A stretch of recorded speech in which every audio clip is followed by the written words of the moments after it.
తొలి ఏకాదశి.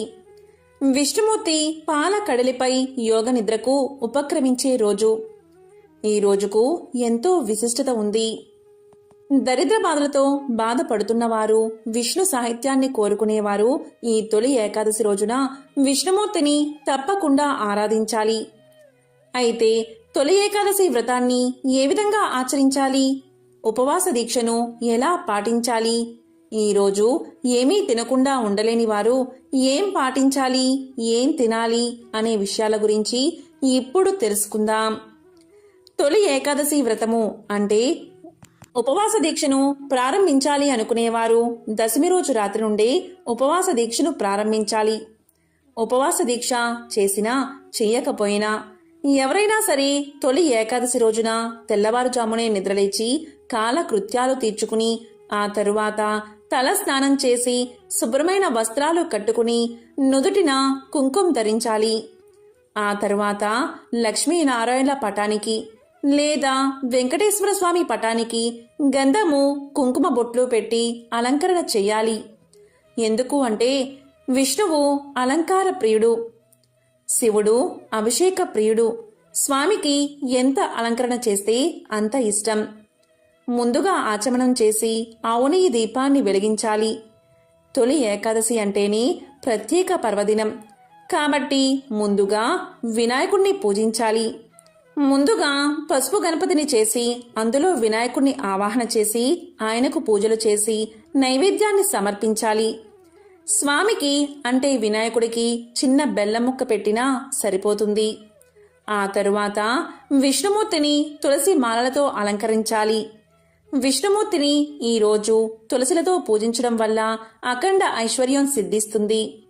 తులసి లేకుండా విష్ణు పూజ సంపూర్ణం కాదు కాబట్టి తప్పనిసరిగా తులసిని స్వామికి సమర్పించండి. ఇంకా మీకు దొరికే పువ్వులతో స్వామిని అలంకరించి ధూపదీప నైవేద్యాలు సమర్పించండి. ఈరోజు ముఖ్యంగా పేలాల పిండిని మహావిష్ణువుకు నైవేద్యంగా పెట్టండి. ఈ విధంగా చేస్తే ఆ లక్ష్మీనారాయణల కరుణా కటాక్షాలు మీకు తప్పకుండా లభిస్తాయి.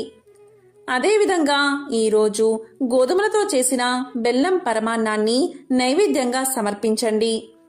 అలాగే తొలి ఏకాదశి రోజున విష్ణు పురాణం, విష్ణు సహస్రనామ పారాయణం, విష్ణు అష్టోత్తరం, అలాగే భాగవతంలోని శ్లోకాలను పారాయణం చేయడం వల్ల ఎంతో పుణ్యఫలం కలుగుతుంది. ఇక మంత్రాలు రాని వారు ఏం చెయ్యాలి అంటే ఓం నమో నారాయణాయ, ఓం నమో భగవతే వాసుదేవాయ అని స్మరించుకున్నా చాలు. అదేవిధంగా వెంకటేశ్వర స్వామిని గోవిందా గోవిందా అని మనస్ఫూర్తిగా స్మరించినా చాలు. ఆయన కృపకు మీరు పాత్రులు అయినట్లే. అయితే మనం విష్ణుమూర్తిని తులసి దళాలతో పూజించేటప్పుడు పొరపాటున కూడా తులసి పసుపు గణపతికి తగలకూడదు. పసుపు గణపతికి తులసిని సమర్పించకూడదు. ఒక్క వినాయక చవితి రోజు మాత్రమే మనం సమర్పించే పత్రాలతో పాటు తులసిని వినాయకుడికి సమర్పించవచ్చు. ఇక మిగతా రోజుల్లో తులసిని వినాయకుడికి సమర్పించకూడదు. అలాగే పూజ పూర్తయిన తర్వాత హారతి ఇచ్చాకే ఉపవాసాన్ని ముగించాలి. అలాగే తొలి ఏకాదశి ఉపవాస దీక్షను చాలామంది కఠినంగా చేస్తారు. కొంతమంది ఆరోగ్యం బాగోలేదు, ఓపిక లేదు, ఉపవాసం చేయలేమని బాధపడుతూ ఉంటారు. అలాంటి వారు పాలు, పళ్ళు, పళ్ళ రసాలు తీసుకుని ఉపవాస దీక్షను కొనసాగించవచ్చు. అలా కూడా ఉండలేము అనుకునేవారు ఒక్క పూట భోంచేసి రాత్రి పాలు పళ్ళు తీసుకోవచ్చు. ఈ విధంగా తొలి ఏకాదశి రోజున రాత్రి జాగరణ చేస్తే ఎంతో పుణ్యఫలం కాబట్టి చేయగలిగిన వారు రాత్రంతా మేలుకుని విష్ణు పారాయణ చేయడం వల్ల జన్మల పాపాలు తొలగిపోతాయని పురాణాలు చెబుతున్నాయి. అలాగే ఉపవాస దీక్షను చేసేవారు తొలి ఏకాదశి మరుసటి రోజు అంటే ద్వాదశి రోజున ఉదయం మళ్లీ విష్ణుమూర్తిని ధూపదీప నైవేద్యాలతో ఆరాధించి వీలైతే ఆలయ దర్శనం చేసి పండితులకి స్వయం పాకమిచ్చి ఆ తర్వాత భోంచెయ్యాలి. అలాగే ద్వాదశి రోజున సాయంత్రం అల్పాహారం తీసుకోవడంతో తొలి ఏకాదశి ఉపవాస దీక్ష పూర్తవుతుంది. ఈ విధంగా చేయడం వల్ల విష్ణుమూర్తి యొక్క అనుగ్రహాన్ని మీరు పొందవచ్చు. ఇక ఈరోజు చాలామంది కఠిన ఉపవాసాలు చేస్తారు. అంటే మంచినీరు కూడా తాగకుండా ఉపవాసం చేస్తారు. కానీ అలా చేయడం మంచిది కాదు. మంచినీరు, పచ్చిపాలు, పళ్ళు, పళ్ళ రసాలు తీసుకుని ఉపవాసం చేయడం మంచిది. కేవలం అన్నం, అలాగే వండిన పదార్థాలు తీసుకోకుండా ఉండాలి. అయితే చాలామందికి వచ్చే సందేహం ఏంటి అంటే, ఉపవాసం ఉన్నవారు స్వామికి పెట్టిన నైవేద్యాన్ని, పేలాల పిండిని తినవచ్చా అని. దీంట్లో ఎటువంటి సందేహమూ లేదు. ఉపవాసం ఉండేవారు అంటే కటిక ఉపవాసాన్ని ఆచరించేవారు కూడా ఈరోజు స్వామికి నైవేద్యంగా పెట్టిన దానిని ప్రసాదంగా తినవచ్చు. దీంట్లో ఎటువంటి సందేహమూ లేదు. అదేవిధంగా తొలి ఏకాదశి రోజు గోవుకు పూజ చేస్తే కూడా ఎంతో మంచిది. ఇక మనం తెలుసుకోవాల్సింది ఏంటి అంటే, ఉపవాసము అంటేనే ఉపా ప్లస్ ఆవాసం. అంటే దేవుడికి దగ్గరగా ఉండడం, మనసుని దేవుడికి దగ్గరగా ఉంచడం. అంతేకాని ఉపవాసం ఉండి వేరే విషయాలపై మనసు లగ్నం చేస్తే ఎటువంటి ప్రయోజనము ఉండదు. అలాగే రాత్రి జాగరణ చెయ్యాలి కదా అని రాత్రి మాటలు, టీవీలో వచ్చే సినిమాలు అవి చూడకూడదు. కాబట్టి మీకు వీలైతేనే ఉపవాస దీక్షను చేయండి. లేదా స్వామిని మనసారా వేడుకున్నా మనపై అతని అనుగ్రహాన్ని కురిపిస్తాడు. ఇక జాగరణ చేసేవారు అంటే రాత్రంతా నిద్ర లేకుండా ఉండేవారు విష్ణుమూర్తికి సంబంధించిన కథలు వినాలి లేదా చదవాలి. ఇలా పురాణ పఠనం చేస్తూ జాగరణ చెయ్యాలి.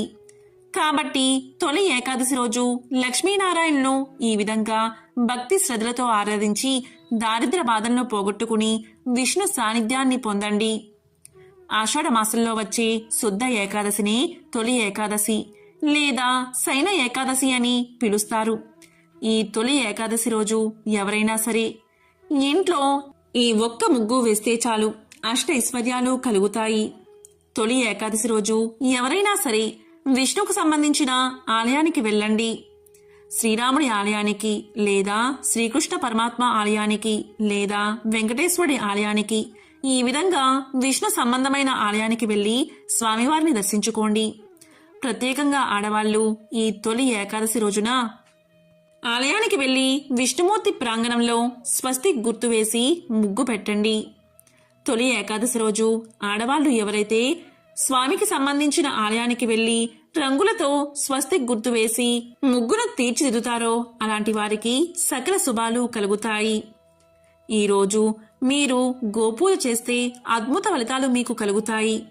ఈరోజు ఆవు కనిపిస్తే ఆవుకు నమస్కారం చేసుకుని ఆవు తోకకు పసుపు కుంకుమలతో బొట్టు పెట్టి ఆవుకు ప్రదక్షిణలు చేసి దానికి ఏదైనా తినిపించండి. తొలి ఏకాదశి రోజు ఆవుకు ఏదైనా తినిపించి ప్రదక్షిణ చేస్తే కూడా జాతకంలో ఉన్న గ్రహ దోషాలన్నీ తొలగిపోతాయి, సకల సంపదలు కలుగుతాయి. అదేవిధంగా ఈ తొలి ఏకాదశి రోజు ఒక ప్రత్యేకమైన మంత్రాన్ని చదువుకుంటే చాలు, రుణబాధలన్నీ తగ్గిపోతాయి, ఉద్యోగంలో విజయం కలుగుతుంది, వ్యాపారంలో అభివృద్ధి కలుగుతుంది. మరి అది ఏంటో ఇప్పుడు తెలుసుకుందాం. అదే స్వామి యొక్క అష్టాక్షరి మంత్రం. ఓం నమో నారాయణాయ, ఓం నమో నారాయణాయ అనే అష్టాక్షరి మంత్రాన్ని ఈ తొలి ఏకాదశి రోజు మీకు వీలైనన్ని సార్లు చదువుకోండి. తొలి ఏకాదశి రోజు ఇలాంటి విధి విధానాలు పాటించి సకల శుభాలు పొందండి. ఎవరైతే ఈ తొలి ఏకాదశి రోజు ఈ కథను వింటారో లేక చెప్తారో అలాంటి వారికి సకల శుభాలు కలిగి లక్ష్మీనారాయణల అనుగ్రహం కలుగుతుంది. మరి ఆ కథ ఏంటో ఇప్పుడు విందాం. ఒకసారి జైమిని మహర్షి తన గురువుగారైన వ్యాస మహర్షి దగ్గరకు వెళ్లి ఇలా అడుగుతాడు. గురువుగారు, ఏకాదశి అనే పేరు నేను చాలాసార్లు విన్నాను. ఏకాదశి గురించి మీరేమి అనుకుంటున్నారు? ఏకాదశి రోజు ఉపవాసం ఎలా చేయాలి? ఏకాదశి రోజు ఉపవాసం ఉండడం వల్ల ఏం జరుగుతుంది? ఒకవేళ ఉపవాసం చేయకపోతే ఏం జరుగుతుంది? ఏకాదశి గురించి పూర్తిగా తెలిపి నాకు జ్ఞానాన్ని కలగజేయండి అని కోరతాడు. అప్పుడు వ్యాసుడు చిరునవ్వు నవ్వి ఇలా అంటాడు. మంచి ప్రశ్నే అడిగావు. రాబోయే తరాల వారికి కూడా ఈ సందేహం కలగవచ్చు. కానీ కొంతమందికి మాత్రమే తెలుసుకోవాలి అనే జ్ఞానం కలుగుతుంది. అలాంటి వారికి ఇది బాగా ఉపయోగపడుతుంది అని ఇలా చెప్పసాగాడు మహర్షి. జైమిని మహర్షి, శ్రద్ధగా విను. సృష్టి జరిగిన తర్వాత భగవంతుడైన విష్ణువు పాపానికి మానవీకరణ చేయదలచి పాప పురుషుణ్ణి సృష్టించాడు. జీవుడు చేసిన పాపాలు కర్మలను బట్టి వారికి శిక్షణ విధించడం ఈ పాప పురుషుడి పని. ఇదిలా ఉండగా ఒకరోజు విష్ణుమూర్తి యమధర్మరాజు దగ్గరకు వెళ్తాడు. అక్కడ ఆర్తనాదాలు, ఏడుపులు విన్న విష్ణుమూర్తి ఇలా అడుగుతాడు, యమధర్మరాజా, ఎవరు వీళ్ళందరూ? ఎందుకు నువ్వు ఇలా వీళ్ళని శిక్షిస్తున్నావు అని అడుగుతాడు.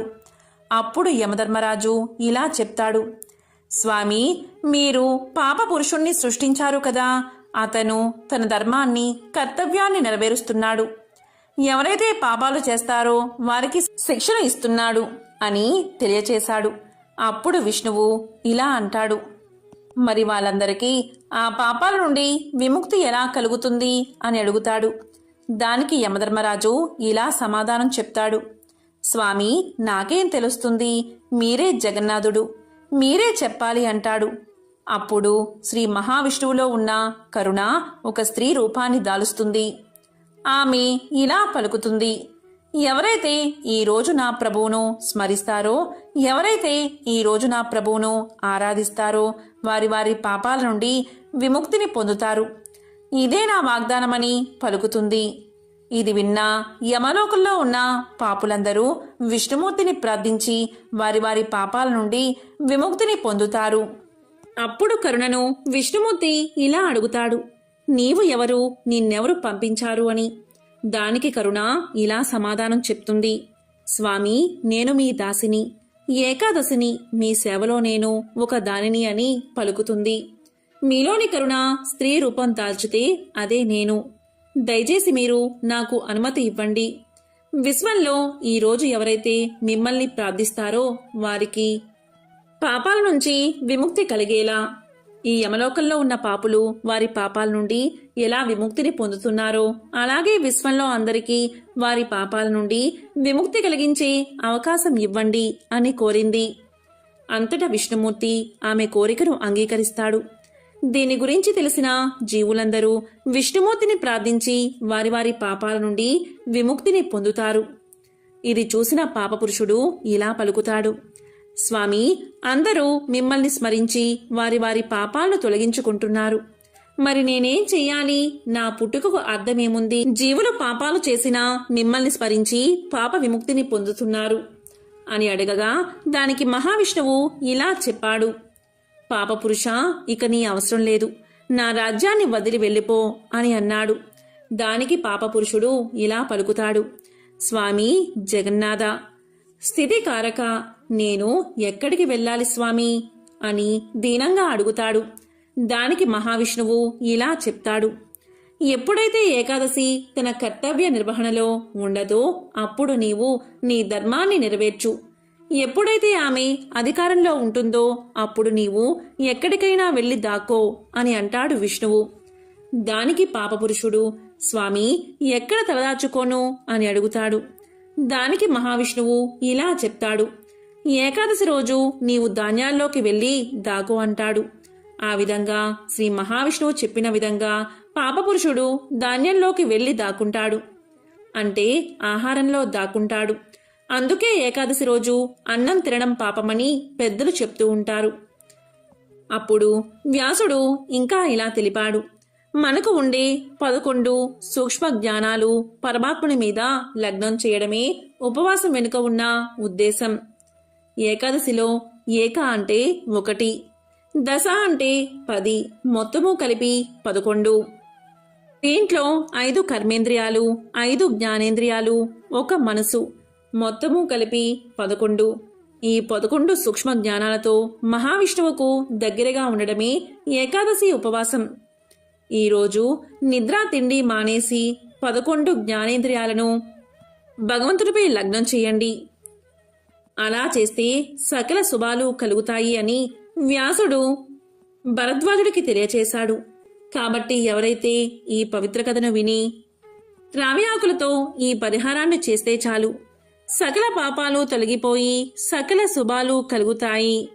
ఓం నమో నారాయణాయ.